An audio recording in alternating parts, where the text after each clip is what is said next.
Добро вечер. Јас сум Васко Ефтов, во емисијата во Центарна телевизија Алфа. Вие сте на вистинското место, почитувани гледачи, бидејќи во наредните 50 на 60 на минути и вие, и јас имаме право да знаеме вистината.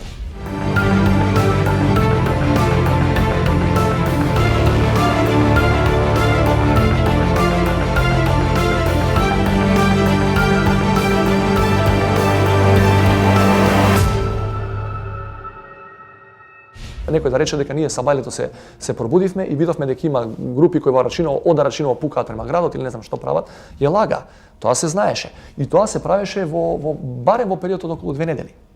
Тоа не е направено баш за една ноќ. Рачиново во тоа време го нареков, ако се сеќавате, тројанскиот конј, кој постојано беше на вратите на Троја и кој требаше да влезе во Скопје. Прв наш кикс, затоа што имаше податоци дека после ударот во Кумановско, дека герилата се повлече во Рачиново. Полицијата го предаде Рачиново. Го напушти. Јас бев малку изненаден за Рачиново, бидејќи Рачиново од самиот почеток на Кумановската операција беше под блокада. Петиот батальон влезел во Рачиново негде, сега баш тачно, негде во кај 10 јуни. Е криум баталиони на 5 бригадни трамвајот, и цели надкочуваше си баталиони вдеќе се скапоската и се веќе кога ми фуд на Рачин ке ми центарате кумпе пунктеве туштрисат полицијс штет Македон. Тоа прашање треба да му го поставите на тогашниот министер за внатрешни. Они го напуштија Рачиново, знаеа дека ќе им дојдат, не може да направат заседи по сите позиции во Рачиново. Они го напуштија во Рачиново. И од кога се гнездија, потоа правеа што? Притисок за иселување на сите и потоа обид за хрватски сценарија или вуковарски сценарија.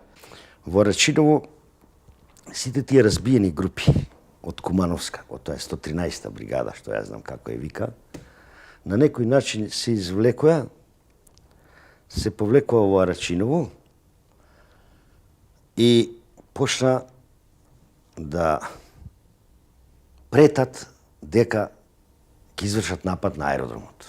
И ке ми пас 5 компании, не баталиони, не 5 бригадачи не транлет над кона Рачин, dhe shtëpit ku kanë qenë ushtarët kemi dhënë urë që të fortifikohen me zalla apo me dhe jashtëzakonisht fort.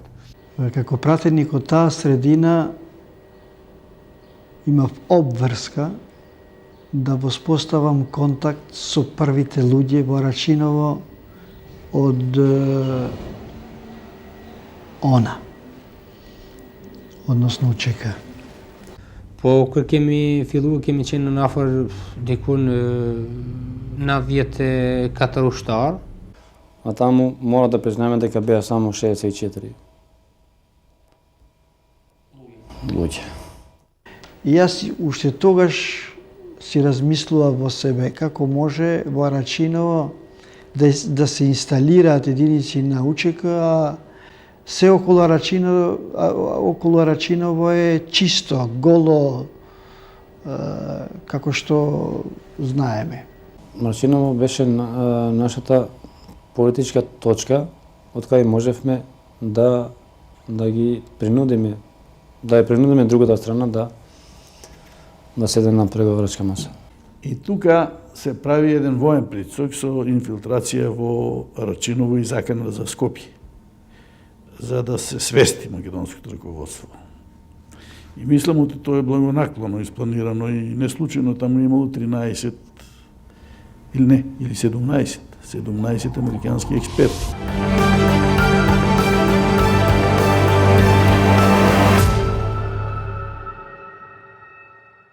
Точно, тоа е еден од граѓаните кој што се приклучи на опозицијата во тоа време и соработуваше со многу активисти на СДСМ, но немаше потреба некој да ослободи или па некое место во Македонија, заради тоа што таму немаше вооружени сили или нешто да се случувало за да нешто се ослободува.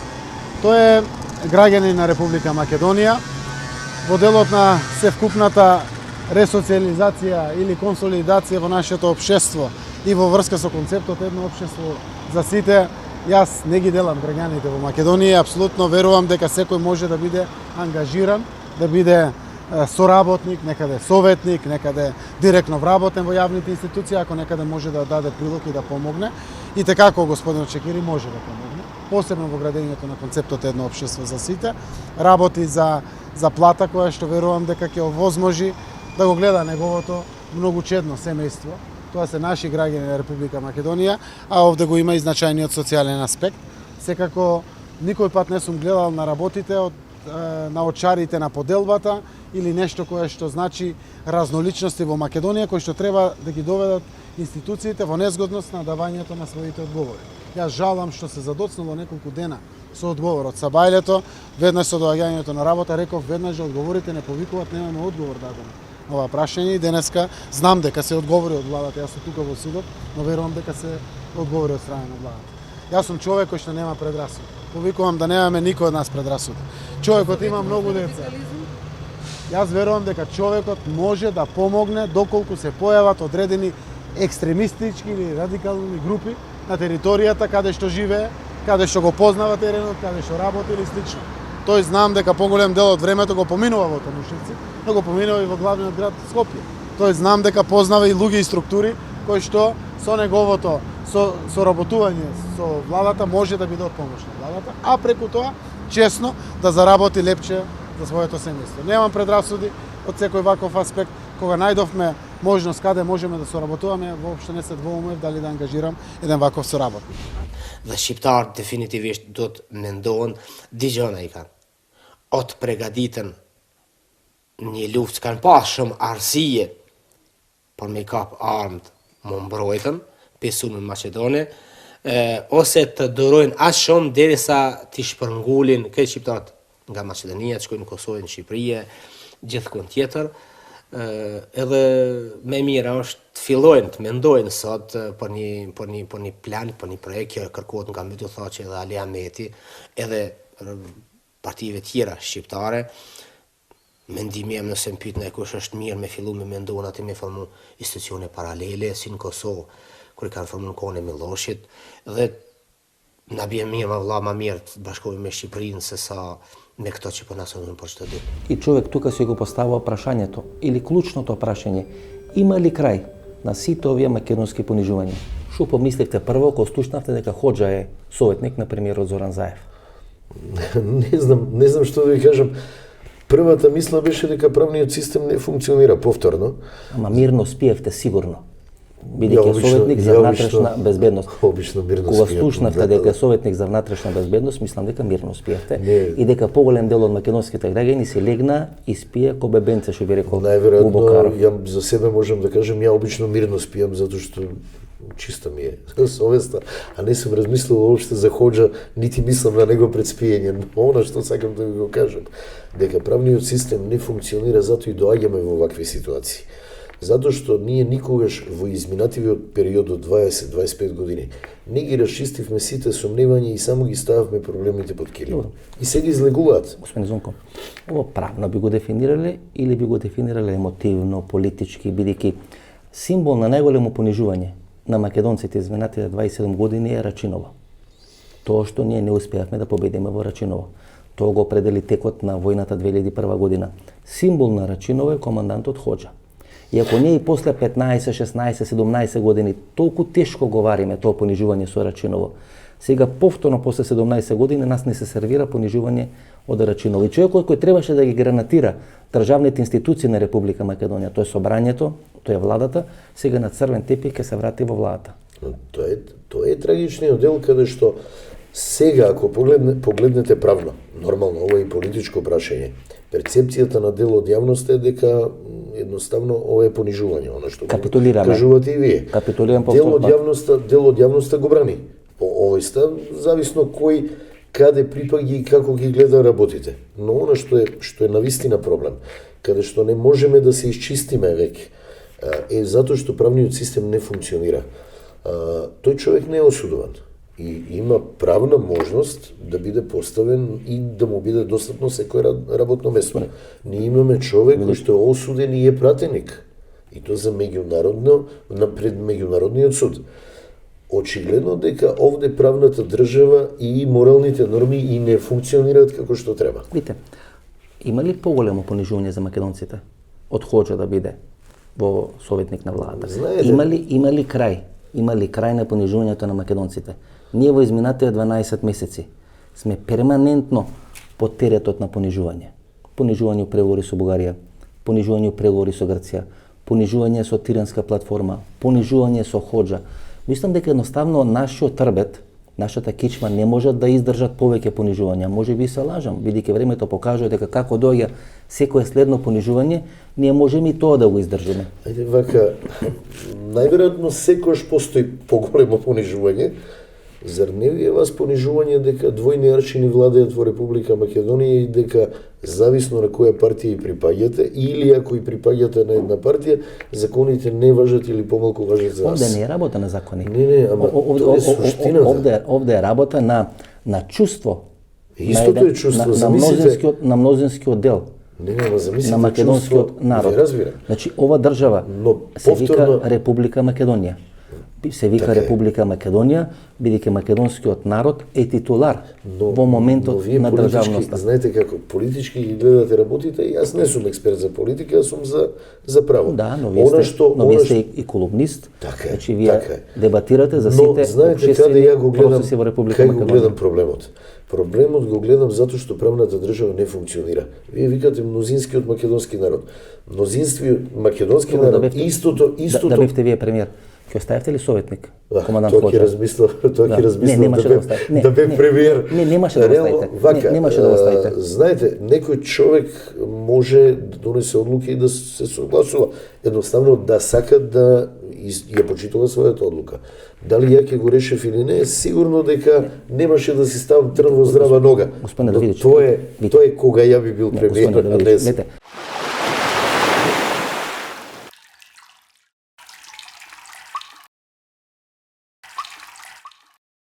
Во изминатите 27 години, почитувани гледачи, македонските граѓани поминаа низ серија на понижување, транзиција, војни, конфликти, кражби, грабежи, така натаму и така натаму. Меѓутоа, убедливо најголем символ на се она понижувачки што изминатите 27 години поминале македонските граѓани, тоа се настаните околу Рачиново 2001 година.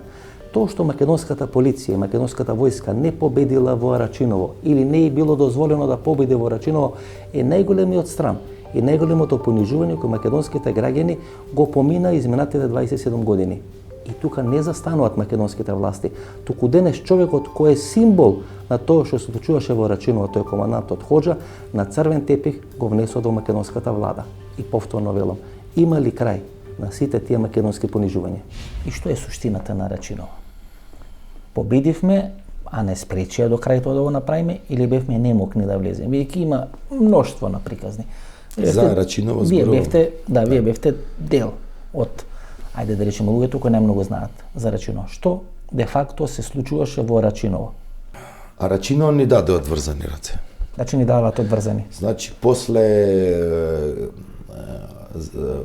завземањето на УЧК на Рачиново како територија, се нотира дека, или се констатира дека воздушната линија помеѓу Рачиново и Собрание на Република Македонија е околу 4 километри.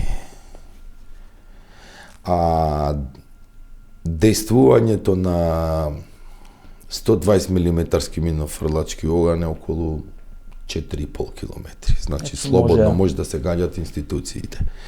Од Рачиново. Од Рачиново. И како добра легитимна цел и основ, бидејќи веќе Рачиново се сметат за закана врз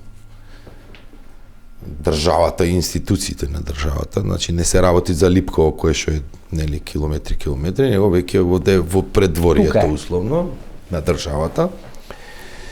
Со тоа што во тој период се открија и Газибаба ровови кои што беа копани, значи се беше планирано да во Скопје да се влезе полека од Рачиново во Скопје. Ако почнеа да влегуваат во Скопје како структура, ќе настанеше класична граѓанска војна. Бејрутско сценарио. Сега и ова не им одговараше нормално на меѓународна заедница, бидејќи веќе долг временски период Македонија бараше да прогласи вонредна состојба или воена состојба. НАТО и Европска унија исклучително многу се спротивува на то барање. Ние за да прогласиме воена состојба требаше да бидеме нападнати од некој. Според уставот. А на нападов се случи од Косово. Така го истретиравме. Ако се случи нападов од Косово, тоа значи да сме нападнати од меѓународна заедница и тука настане еден така дипломатски лавиринт и затоа не е прогласена војна состојба. И ако се бараше се прогласи вонредна состојба барем на дел на територија на Република Македонија. И сега значи ние добиваме зелено светло. Ние добивме зелено светло да во рок од 48 сати се справиме со групата која што е стационирана 48 часа. Кој дава зелено светло? Солана? И Солана и Робертсон. И Робертсон. Зошто не се справивме ние со таа група? Лош план. Недоволно енергично се настапи во Арачиново. Значи ние тие 48 сати ги прокоцкавме. Не успеавме. 48 сати, јас дури во петокот са бајле слегов на Брњанци, на позиција, кај специјалните единици. Дури со тешки борби таму, јас се извлеков од позицијата која што беше на крајот на почетокот на Брњанци, на крајот на гробиштата на Арачиново. Нити имаше абер околу 11 сатот дека може да се часот да се тргне да се чисти регионот на Арачиново. Добро, тие приказни, бели знамења, мафтале со тоа е во недела. Имаше во бели недела, знамења? бели знамења имаше. Значи петок ни се дада зелено светло. 04:00, меѓутоа 48 сата се недела 04:00. 04:00 во недела почви интензивен артилериски оган кон Арачиново. Значи шампиони ви ги прокоцкува 48 сати и кој истекува 48 сати тогаш настапи почнува тоа акција која требаше да ја прават претходно. Интензивен артилериски оган од сите орудија. Од кој не истекува мандатот или рокот? Не е дека не сме можеле ние. Значи само сака да кажете, ако така се трнало 48 сати претходно, ќе сме влегле Ќе влезевме во Арачиново. Сум сигурен јас. Денес гледам дека се прават одредени споредби помеѓу Али Ахмети и командантот Хоџа. Апсолутно станал збор за два неспоредливи модели. Моделот на Али Ахмети всушност е финале на војната 2001 година, бидејќи како финале на војната 2001 година Али Ахмети од планина се симнува и се вгнездува во политичките процеси. Му се прави политичка партија, таа политичка партија ја формира структурите на НАТО и таа политичка партија победува на изминатите избори последните 15 или 20 години во Република Македонија во албанскиот политички кампус. Командантот Хоџа не е дел од процесот на рамковниот договор, пацифизацијата на рамковниот договор, ресоциализацијата на рамковниот договор, не е влезено во политичкиот живот и политичките процеси, не победува на изборите, освен ако не носел контингенти на гласови за Зоран Заев на изборите 2016 година. Значи командантот Хоџа не го има поминато целиот тој процес. Туку всушност командантот Хоџа кажува дека рамковниот договор и војната 2001 година де факто не е завршена. Бидејќи ако сега командантот Хоџа прави договор со македонскиот премиер, кој на некој начин признава индиректно дека немал контрола на територијата во Танушевце, тоа значи дека војната 2001 година не завршила 2001 година, туку завршила 2018 година. Ако војната 2001 година не завршила 2001 година, туку завршила денес 2018 година, тогаш албанците имаат легитимно право да барат ревизија на рамковниот договор. И тие добиваат таа ревизија на рамковниот договор. Тоа е всушност Тиранската платформа, односно тоа за што се протестираше 2017 година. Гледате, како некој свесно или несвесно им дава алиби на албанците за сите нивни барања, бидејќи ако вие преговарате со командантот Хоџа и признавате дека немате контрола на делови од македонската територија, тоа ги правите на некој начин мини рамковен договор. Ние ќе видиме кои ќе бидат елементите на овој мини рамковен договор кој го имат направено Зоран Заев и командантот Хоџа. Тука се прави една неумешна компарација помеѓу Али Ахмети и командант Хоџа. Ако се продолжи и се продлабочи таа неумешна компарација, тогаш ние доаѓаме во ситуација дека војната 2001 година де факто не била завршена. Бидејќи ресоциализацијата на Али Ахмети, неговото внесување во политичкиот живот, правење на политичката партија, победување на ДУИ, односно партијата на Али Ахмети изминатите 15 или 16 години на сите избори во албанскиот кампус, е дел на договорот ранковен 2001 година. Значи тоа е процес на завршување на војната. А ако сега правиме паралела на командант Хоџи Али Ахмети, тоа значи дека војната 2001 воопшто не завршила. Завршува денес. Тоа е ваша перцепција најверојатно и на поголемиот дел на луѓето, но она што сакам да ви го кажам, се додека правната држава и правниот систем не функционира, надградбата, а политиката е надградба, не можеме ни да зборуваме. Ние имаме ситуации во кои законот не важи на територија на цела Република Македонија, вие сте свесни. Ако командант Хоџа е советник на премиерот, тоа значи дека ние признаваме дека до 2018 година не сме имале контрола на цела територија на Република Македонија. Колеги, Косијат Ризвановиќ, поранешен главен уредник на телевизија 24, нели, која е провладена телевизија, блиска до владата на Република Македонија, вели одличен потек на премиерот Зоран Заев, бидејќи ние ко новинарски екипи кои сме одели во Танушевци, сме морале да добиеме согласност од господинот или командантот Хоџа. Ако треба да добиете согласност од командантот Хоџа, тоа значи дека Танушевци е одредена независна, автономна САО, МАО, како ги нарекува српски крајни, на територија на Република Македонија. Сето тоа мораме да го решиме. Јас повторно се враќам. Овој го реши, го стај советник. Овој го реши и го стај советник. Вие сте свесни дека инспекциите не поминуваат преку Вардар и дека се пуши секаде. Иако од оваа страна на Вардар тоа не се прави. Свесни сте дека данокот во Тетово, во Гостивар помалку се плаќа. Свесни сте дека истите правила не важат на цела територија на Република Македонија, ниту за сите граѓани на Република Македонија. Ја многу пати сум го кажал тоа. Кога тоа ќе го расчистиме, ќе можеме да зборуваме за ова, дали е правилно или не. Една работа. Формално правно. Пробуваме сите работи и сите проблеми да им дадеме политички призвук и конотација и со политиката и политички одговори да ги решиме. Што е невозможно. Не им даваме. Не е можно. Не им даваме. Така е. Значи ние сега формално признаваме дека војната де факто не завршила 2001. Тука завршува 2018. Значи можеме да дебатираме на кое сакате ниво. Значи се согласуваме дека немаме контрола на цела територија на Македонија.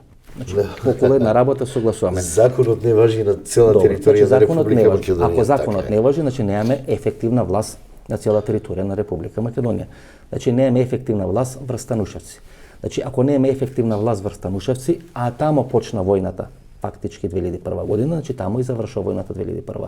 Формално правно, ако тамо завршува војната 2001 година, тогаш албанците имат потпуно право да барат ревизија на рамковниот договор, кој се нарекува Тиранска платформа. Добро, зар не гледате дека се и би се сложиле релаксирани меѓунационалните односи меѓу луѓето? Остите политичарите, остите изјавите на Дуи, на Али Ахмети, сето тоа. Луѓето се релаксирани меѓу себе. Ја не верувам дека некому македонците се понижени. Понижени во својата држава. Гледате, ние во овој момент, господине Давидовиќ, не согласувам со вас. Значи ние во овој момент преговараме за 3 клучни работи и сега ние имаме 3 елементи на наша државност кои се проблематизирани и кои ни разбиваат фрустрација изминатите 12 месеци.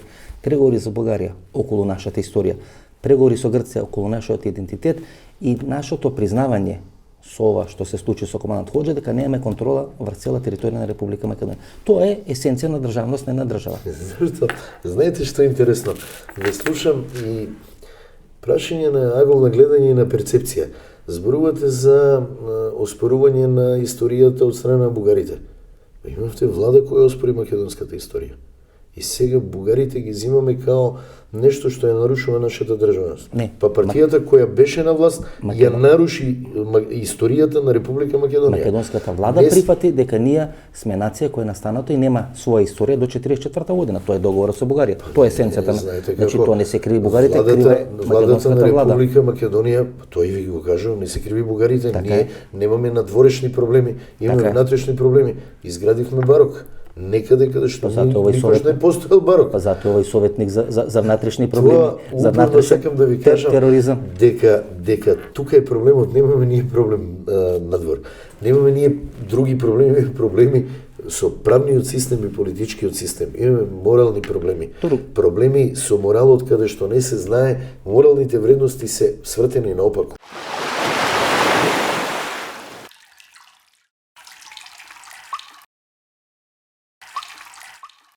Ако се направи одредена политичка анализа, ќе се дојде до одреден едноставен заклучок дека сите луѓе кои биле главни играчи во тој процес на преговори или обезвреднување на македонската позиција визави преговорите околу кризата во Рачиново 2001 година, денес се дел од владата или се блиски до македонската влада. Например, сегашниот или денешниот министер за надворешни работи господинот Никола Димитров во текот на војната 2001 година беше главен безбедносен советник или советник за национална безбедност на председателот Борис Трајковски. Денес господинот Димитров е министер за надворешни работи. Ако 2001 година бил главен советник за безбедност и на некој начин ја обезвреднува македонската позиција во тие преговори околу судбината на Рачиново, денес треба да преговара за промена на името на Република Македонија. Во текот на таа криза 2001 година Димитров ја напушта функцијата советник за безбедност на Борис Трајковски и оди на функцијата амбасадор на Македонија во Соединетите Американски држави. На таа функција го заменува Стео Пендаровски. Човекот е денес координатор за тие пристапни преговори или за влез на Македонија во НАТО структурите. Министер за внатрешни работи е господинот Хибе Бошковски, кој е советник на Зона Заев. Министер за одбрана е Владо Бучковски, кој во мандатот нова влада е ослободен од обвинувањата за тенковските делови. И петтиот човек од албанската страна е господинот Хоџа, кој ова недела стана советник на Зоран Заев. Дали во 2001 година војните акции во Македонија беа контролирани или беа координирани од територијата на Косово? 2001 година кога дојде ние бевме навистина шокирани, бевме шокирани од две работи. Првата работа што сметавме дека за Косово направивме многу во 99 година, многу направивме и за НАТО сојузниците и многу направивме и за Косово. И очекувавме дека ниту Косово, ниту НАТО сојузниците ќе дозволат на таква прелевање на операциите или акциите од Косово во Македонија.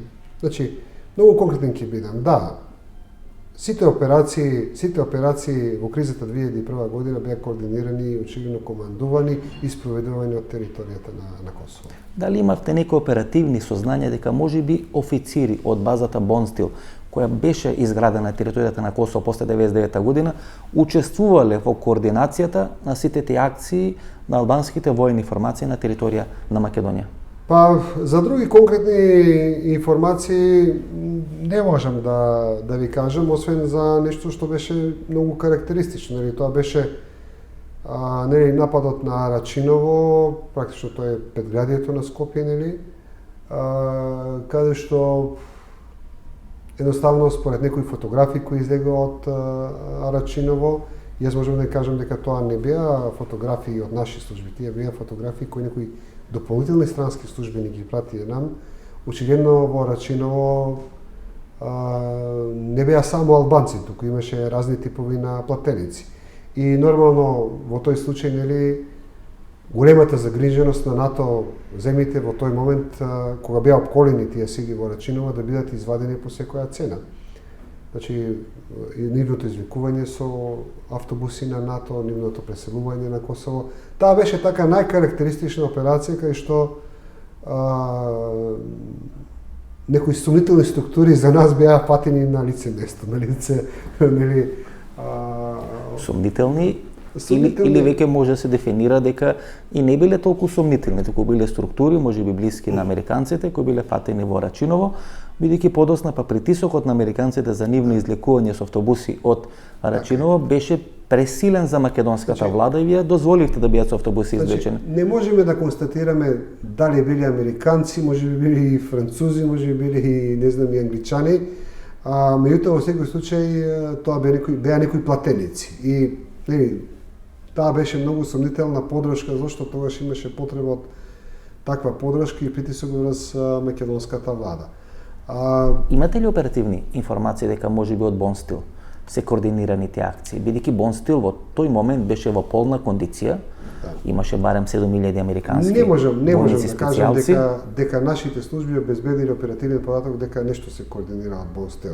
Знаеме дека некои раненици, значајни команданти беа носени во Бонстил да бидат лекувани, оперирани. Знаеме дека видите, каде е проблемот? Проблемот е многу едноставен. Значи, ако ви имате Косово, кој во тој момент е протекторат на Обединените нации, и ако на македонско-косовската страна имате НАТО војници, има сектори американски, има сектори англиски, француски, на границата нема руски сектор, како што сум запознаен.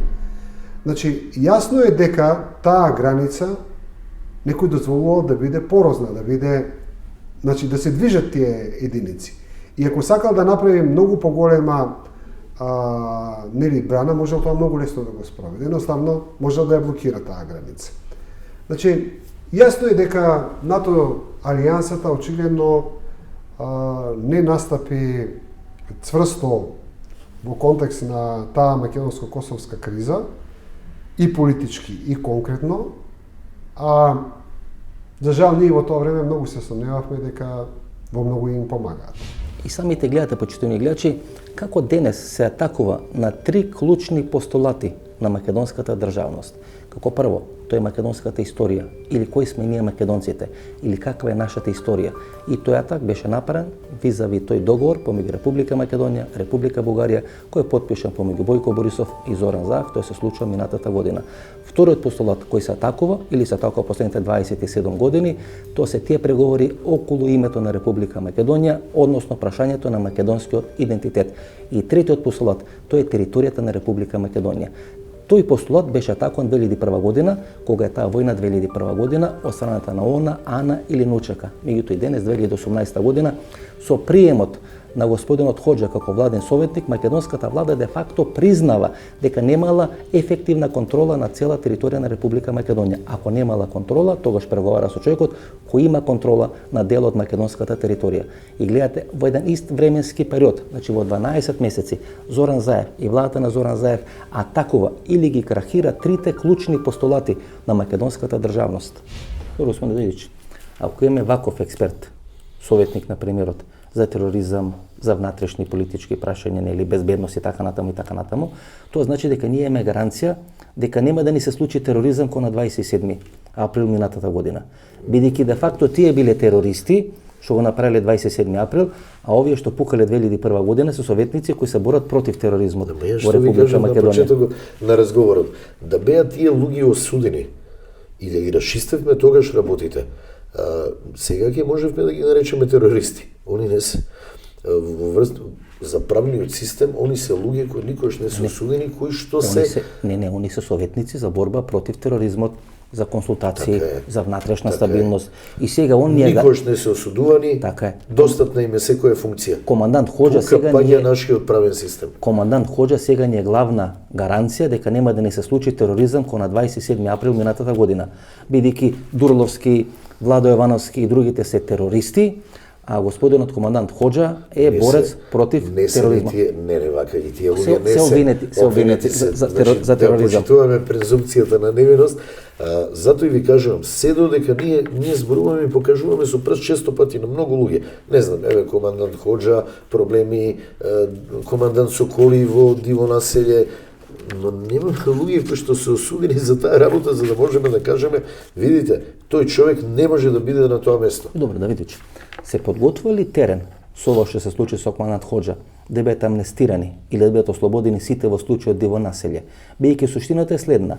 Танушев се не го контролира македонска држава, го контролира командант Хоџа, бидејќи тој тоа го контролира, а ние немаме ефективна власт на таа територија, тој станува советник на премиерот Зоран Заев. Може да се симни во Скопје, како што вели, 10 години се криел таму по планините, сега може да се стигне во Скопје, многу е уморен и ќе се одмори наредните неколку недели или неколку месеци. Дали ова не е влез во ослободување на луѓето кои беа во случајот Диво населје? Не ми се верува, значи, знаете како Диво населје траеше судењето. Заврши во тексе, колку што знам, правни средства и судот ќе го каже своето мислење, ќе го преточи во одлука. И само судското мислење, судската пресуда и се брави. Еве, например, што не верувам дека ќе дојде до таква нешто. Еве што вели во интервјуто за Макфакс од пред 2 години вашиот колега кој брани поголем дел од луѓето во Диво населје. Вели следното, што била нивната тактика. Тактиката беше да се заземи одредена територија. Практично тука се работеше за неколку улици во Дива населба или Диво населје, каде што ќе беше обезбеден терен и ќе дојдеше до некој преговори околу Охридски рамковен договор.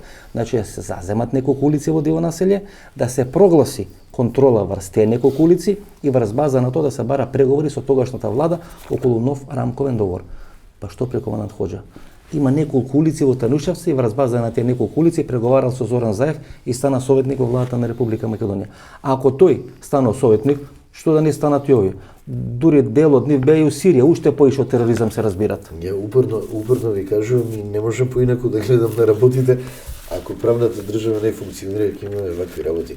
Ние пробуваме со политички средства и со политички одлуки да го решиме правниот систем, што не е во ред и не е дозволиво. И гледате како шамарење. 25 години, ама се она што тргавме под килим, многу пати кажав, сега излегува на површина. Не можете вие вечно да ги криете работите под килим. Сега доаѓа се. Знаете, има една поговорка, ѓаволот секојаш доаѓа по своето. И сметката мора да се плати. Тоа се случува сега. Ние дојдовме во ситуација правниот систем буквално да биде растурен, разнебитен, политиката да царува и делува секаде. Политичарите не може да донесат правни одлуки. Они може да донесат само политички одлуки. И нивните грешки се гледаат. Се гледаат и во СЈО, се гледаат и во изминатиот период, се гледаат во делови каде што се договори амнестија, се гледаат на многу полини. Ова интервјуто на господинот Насер Руфи или адвокатот Насер Руфи во врска со случувањата поврзани со диво населје, кој бранејќи некои своји клиенти кои биле вклучени во таа операција со диво населје, дава одредена политичка подлошка, односно што де факто требало да представува акцијата во диво населје. Цитирам, односно презентирам делови од интервјуто на господинот Насер Руфи кој пред 2 години го даде за агенцијата Макфакс. Како што вели, тактиката била да се заземе одредена територија. Практично се работело за неколку улици во диво населје или дива населба, каде што требало да се обезбеди терен и каде што врз база на тој безбеден терен ќе дошло до преговори слични на Охридскиот рамковен договор. Де факто, значи, во диво населје требало да се инсталира Али Ахмети на местото на Али Ахмети, односно да се заземе одредена територија, да се прогласи независност на таа територија од ингеренцијата на Република Македонија и тоа да се искористи за нови преговори или некој нов рамковен договор или Охридски рамковен договор. Што е разликата помеѓу Танушевци и командантот Хоџа и тоа што се правило со диво населје? Нема разлика. И во Танушевци станал збор за територија која не е под контрола на македонските власти. Командант на таа територија господинот Хоџа, во диво населје станал збор за 15 или 20 команданти кои се дојдени од Косово. Што е основата да се преговара со македонската влада? Овие од диво населје не преговарале со македонската влада, се уапсени и ставени во затвор. Можеме врз база на ова што се случи во Танушевци, кај што командант Хоџа преговарал со Зоран Заев и овие од диво населје евентуално да бидат ослободени. Јас Куманово, ова акција што е Куманово е споредом со акцијата Рачиново.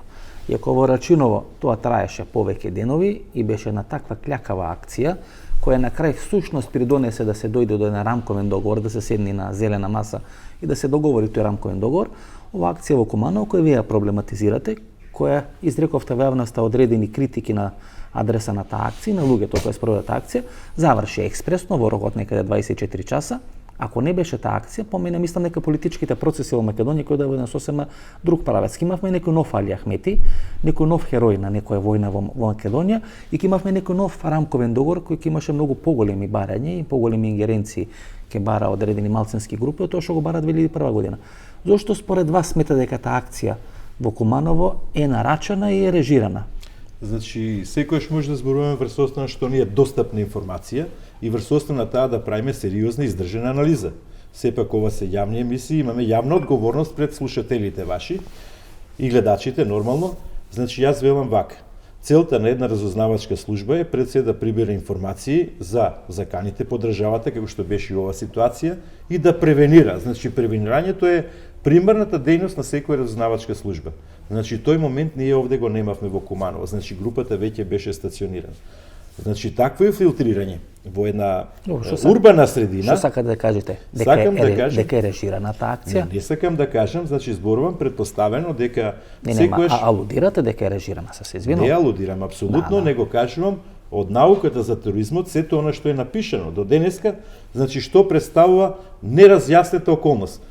Не може терористи да влезат, не е познат случај во светска историја, да влезат во една урбана средина, каде што немаат простор да се излечат, немаат подршка од местно население и она најбитното, немаат подршка од меѓународна заедница. Значи, некој свесно влегол да оди на кланица. Тоа не можам да го разберам. Можеме ли да ги дефинираме овие три точки што кажете? Велите, нема подршка од местно население. Апсолутно имаше подршка од местно население. Инаку тие не ги избрка луѓето од куќите, ги купија куќите, ги фортицифира куќите. Значи, беа тука, беа присутни, им снимаа кај се полицијските сили, им ставаа на Фејсбук. Апсолутно, да немаме никаква дилема. Тоа се случуваше во дел населje. Тоа значи, не се извинувам, тоа е на второ велите влага у населено место и не може да се излечи. Па и Урачиново влега у населено место. И не може да се излечат бидејќи рамничарски дел. Да, таму имаше меѓународна интервенција за излекување. И овде го очекува истото. Под интервјуто на Али Ахмети гледаме дека го очекува истото. Колку што Зашто ги проблематизирате тие работи? Не само вие, на цела екипа на луѓе проблематизираат нешто што можеби нема основа. основа. Прво да ви кажам дека јас живеам во таа дива населба. Значи ова безбедносна појава беше воочена јавно неколку дена пред да се случи. Не можам да кажам дека граѓаните да се соберат на едно место. Како? Може чекале да се соберат на едно место, за да можат на купче да ги елиминират. Тоа истрагата ќе покаже кој се уште е во тек.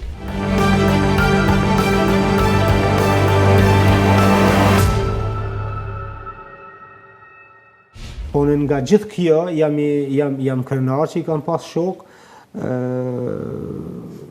i kanë qëndru si Luan, janë prej Mbes, në momentin e fundit kanë qëndruan ashtu si i përket trima Misakola të kombit tonë. Ta tregoj vetëm një shembull. 520 policë speciali ka njësit i tigra më të fuqishëm, më të ushtruar në Maqedoni. Prej atine janë 8 vram, 37 plagost. Pjesë toje del 10% që njësitit më të fuqishëm të Maqedonisë për disa orë janë eliminu. Po nuk po flasim për ato demoralizum tjerë policë që besoj nuk informata që kemi janë me trauma të mëdhoja. И сега како ви се чини онаа кампања која се продаваше во текот на изборите 2016 година, дека де факто македонците, албанците, Зоран Заев и неговите албански партнери не разговарат за федерализација, туку разговарат за канализација во Рачиново. Од сегашна временска дистанца, доаѓањето на господинот или командантот Хоџа како владин советник или советник на Зоран Заев, таа флоскула дека се разговара за канализација, а не за федерализација, навистина е смешна, бидејќи денес во канализација завршија само македонските стратешки интереси, македонската гордост и македонско достоинство. Вако брутално соопштение на американската амбасада, колку што беше пред неколку дена, по овој мандат нова влада ние сме немале, кај што се вели американската амбасада во Скопје ја изрази својата загриженост поради тоа што одредени функционери кои се на црната листа на Соединетите американски држави се именуваат за владени советници. Имаше одредена изјава на францускиот амбасадор по повод законот за јазиците или двојазично за Република Македонија, меѓутоа тежината на францускиот амбасадор и тежината на реакцијата на американската амбасада се различни. Гледате, американската амбасада прв пат за овие два случаи, Љубе Бошковски и командант Хоџа, има такво брутално соопштение. Не, има и трето, ама го заборавате. Тој дел е правниот дел, па онда го гледате само политичкиот. Се сеќавате за Колештерио каква изјава имаше бели? Имаше, така. Така беше. Значи, имав минатата емисија. Имав минатата емисија за тоа соопштение. Значи, и ова, како ја го читам соопштението, на нив е што правниот дел, црната листа и настаните кои се случувале, едноставно ги загрижуваат зашто е тој човек на тоа место. Но, тој е правниот дел. Ако немаме осуда, пресуда за тој човек може да биде што сака. Секоја функција му е достапна. По-добро, ако вака добро ве разбирам, сега ако има реконструкција на влада, тој би можел да биде министар за одбрана. Па што ако може, се покаже добар, што може Тачуловски да биде пратеник, зашто да не може? Кој што Тала Џафери можеше да биде министар за одбрана, кој што можеше председател на собрание сега. Премногу ги гледаме политички работите, имаме еден багаж историски од овие 20 години за нерегулирани правни работи и проблеми кои ги стававме под килим. И сега наеднаш сите доаѓаат на виделина за наплата, но повторно ги гледаме низ политичка призма. И постојано споредуваме, овој ако можел да биде, онда може и овој. Се додека не седнеме и сите сомневања кои се појавија во јавноста и кои се перцепција на јавноста на граѓаните, државата постои ради граѓаните, не граѓаните ради државата. Која е вашата перцепција? Вашата перцепција е дека разнебитен правниот систем. Апсолутно. Ако гледаме да речеме стоп кадар сегашната ситуација, дали вашата перцепција дека Зоран Заев е уценет од албанците? И дека мора да прави, дека е доложен, дека плаќа огромна камата на албанците, дека албанците во секоја прилика му кажуваат со нашите гласови. ти победи на изборите. Вие бевте дел од шарената револуција, вие бевте активен, секој ден бевте у шарената револуција. За ова ли се боревте? Не, За апсолутно командант не, Ходжа? не за командант Ходжа. Ходжа се боревте? Значи, командант Ходжа, вас ви е репер, добро, мене ми се репер други работи. Актуелен, знаете, персонификација е на све оно како трул компромис што е правен изминатите 2 или 3 години за Заев да дојде на власт. Значи Ходжа е главната манифестација на тој трул компромис што го има Зоран Заев правено да дојде на власт. Не би се согласил. Тоа е сега интересно и популарно и овие 3 дена е битна и голема информација. Она што е битно, немаме реформи во правниот систем. Ако се сеќавате, шарената револуција, фино ја спомнавте, таму единствен слоган имаше. Нема правда, нема мир. Се уште нема правда. Се уште постојат двојни аршини. Немате реформи у правниот систем. Нема. Апсолутно. Тоа беше главниот слоган на шарената револуција. Така е. Така? Така е. Ние имаме поранешен премиер Никола Груевски, сегашен премиер Зоран Заев. На судење. Дали е нормално? И двајцата одат на судење. Дали е нормално главните политички пораки во Република Македонија да се даваат кога поранешниот премиер или сегашниот премиер излегуваат и пред судница ги дават своите политички? Не е нормално, значи ја не се сеќам дека постои држава каде што и претходниот и актуелниот премиер се во судница како обвинети. А дел од пратениците се обвинети. Тоа веќе многу кажува за политичкиот систем. И минатата недела гледам две изјави на Зоран Заев, дава политички изјави, лево од него Медарски, адвокатот, десно од него адвокатот кој му беше адвокат во судскиот процеси пред да стане премиер. Не е Шекеринска, не е Оливер Спасовски, значи не е политичко милје кај што може Зоран Заев да ги даде своите изјави. Дури во Словенија имаше еден пример, кој Јанес Јанша беше премиер и се водеше оној случај Патрија. Во моментот министерот за правда рече дека ќе се отвори случај против Јанес Јанша, дел од коалиционите партнери рекоа во тој момент Јанша мора да се поднесе оставка. Нетипично е. Па дури премиерот се стави на чело на Комисијата за спроведување на правни реформи во Република Македонија. Па ако може човек кој се влечки по судски ходници да биде на чело на Комисијата за правни реформи, зошто Ходжа да не биде на чело на Комисијата за безбедносни реформи во Република Македонија? Сами го имате одговорот. Тоа е оно што упорно ви го кажувам. Се додека не ги расчистиме работите и сите сомневања, но секој да одговара за она што го сторил. Со една сериозно спроведена истрага, со сериозно обезбедени докази, но пред едно нормално слободно судство. Не да бидат на чело луѓето кои што изминативе 20 години го урниса и го направија да го викаме сите сваровски судства, тогаш ќе ги расчистиме работите. И тогаш ќе се знае кој каде и докаде може да дојде во, не знам, политиката, во правото и секаде.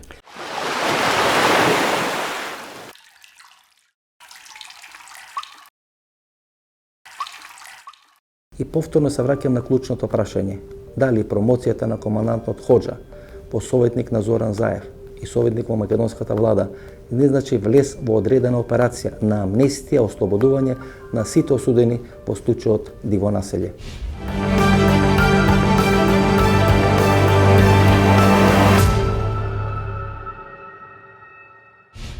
Dhe shqiptarët definitivisht do të mendohen dy gjëra i kanë. O të përgatiten një luftë, kanë pas shumë arsye për me kap armët më mbrojtën, pesunë në Maqedoni, ose të durojnë aq shumë derisa t'i shpërngulin këtë shqiptarët nga Maqedonia, të shkojnë në Kosovë, në Shqipëri, gjithkund tjetër. Edhe më mira është të fillojnë të mendojnë sot për një plan, për një projekt që kërkohet nga Mitsotakis dhe Ali Ahmeti, edhe partive tjera shqiptare. Mendimi jam nëse më pyet ne kush është mirë me fillu me mendon atë me formu institucione paralele si në Kosovë, kur kanë formuar kohën e Milloshit, dhe na bie mirë më mirë të bashkohemi me Shqipërinë se sa me këto që po na sonë për çdo ditë. Ако минатата емисија ми беше за финансиски геноцид, кој се спровел или се спроведува во Република Македонија, сега ми се чини дека ова е емисија за еден безбедносен, за еден морален геноцид кој се случува во Република Македонија. Мислам дека повеќе правен геноцид. Да, еви правен да го наречем. Вие така го гледате, јас поинаку го гледам. Господин Давидовиќ, че што сме мали, никакви, дека ништо од нас не зависи, знаете. Не разговараме сега како Васко Ефтов, новинар Звонко Давидовиќ, адвокат. Разговараме како луѓе кои имат одредено влијание врз јавното мислење. Бидете коректни, бидете фер, па кажите колку луѓе се потрудија да не се почувствуваат така. Сите. изминалите 27 години. Никој не се потруди. Никого не амнестирам. Не, ама никој не се потруди. Се согласувам. Често пати викаат, знаете, не ме почитува. Почита се заслужува. Така. И пред себе и пред другите. Најголемиот дел од македонскиот народ спиеше дома. Кога се одвива клучни, многу битни работи. Не излезе и не го кажа своето мислење. И ден денес молчат луѓето. Свесни сте вие дека 10 на 15 луѓе зборуваат и го кажуваат се едно. Која страна ја зазеле, али својот агол на гледање јавно го кажуваат. Имаме куп луѓе кои што воопшто нити имаат мислење, нити сакаат јавно да го изразат. Тоа не е варето. Ние имаме серија на настани кај што се удара врз темелите на државата. Апсолутно, секој ден. Например, Смилковско езеро судење, протести на албанците. Сопот, протести на албанците. Малиот Алмир, протести на албанците. И ако државата треба да биде знак на еднаквост за безбедност на сите граѓани, и државата треба да биде всушност знак на еднаквост или персонификација на стабилност во една држава, ако се атакува на сите одлуки што се носат, дали е тоа Сопот, дали е Смилковско езеро, дали е Малиот Алмир, вие всушност атакувате на темелите на државата. Вие праќате порака дека ништо не цените, дека ништо не почитувате, дека државата за вас не важи, не е мајката. Не верувате на судството. Не верувате на ништо. Истото го прават и условно кажано македонците. Не ги делам јас луѓето албанци македонци. Тоа се државјани на Република Македонија. Но македонците за Смилковско езеро не фрлаа молотови коктели. Не, апсолутно. Не е напаѓа владата. Апсолутно, тоа не го оправдувам. Но секогаш постои... Имаме напад на државни институции. Точно, затоа се случи после 27 април па напад на собрание. Да. Но, за да израза своја политичка волја. Така беше и 2001. Така значи, гледате, изразување на политичка волја на македонецот ако се чувствува минорен во својата држава. Кај албанецот проблематизира секаква одлука. Тоа е косовското или Ибрахим Ругова сценарио, кога имате условно една правна интифада во наводници. Кај што вие усвари велите, ние тоа не го почитуваме. Тоа не е наше судство. Тие нас не лажат. Исто и македонците размислуваат и тука нема разлика, затоа што секоја одлука да дочекана на ножа, а тоа покажува дека судството не е на висина на својата задача. Ја не би ги мешал тука меѓунационалните односи. Што е проблемот? Проблемот е што се врши притисок и луѓето едноставно дојдоа во ситуација да мислат дека ако си припадник на политичка партија или со политичка содржина протестираш, дека се ти е дозволено и дека едноставно не треба да одговараш. Се случи упад во собрание, што е многу полошо него се во ова што вие го зборувате. Затоа што беше напад над највисокиот дом на демократијата во Република Македонија. И нас ни треба на обвинителството година дена за да отпочне било што. И не сме спора правда и не е правда. Имаме многу такви примери. Затоа и не ги делам работите албанците и македонците. Однесувањето на државјаните на Република Македонија кон судството е такво. Апсолутно.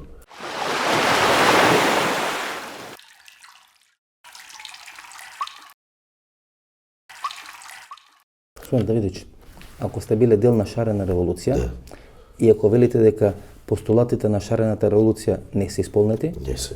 Ќе му направите на заев на шарена револуција? Ја не сум ја организирал, али ја и понатаму, сега се враќаме на она што ви го зборувам. Јас и понатаму јавно ги кажувам работите. И јавно, во средствата за јавно информирање, во другите медиуми, ја користам секоја прилика. Има основа за шарена револуција против Зоран Заев? Па не знам дали има против Зоран Заев, не беше ни против Груевски. Добро, или против владата на Зоран Заев? Не, поинаку го или против процесите во Република Македонија? Така. Дали во овој момент постојат услови за нова шарена револуција? Ниедна од работите за кои се бореше шарената револуција не се исполнети.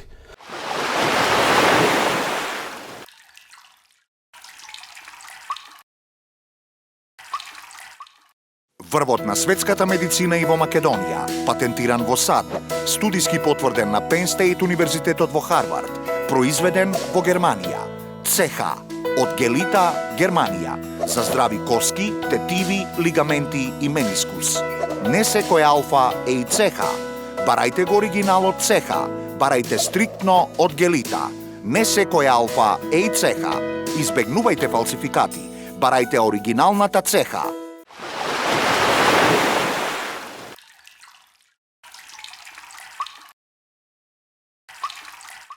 Ова беше емисијата во Центар, јас сум Васко Ефтов, почитувани гледачи. Ни се гледаме идната недела во истото ова време. До тогаш, пријатно вечер Македонијо, каде и да си.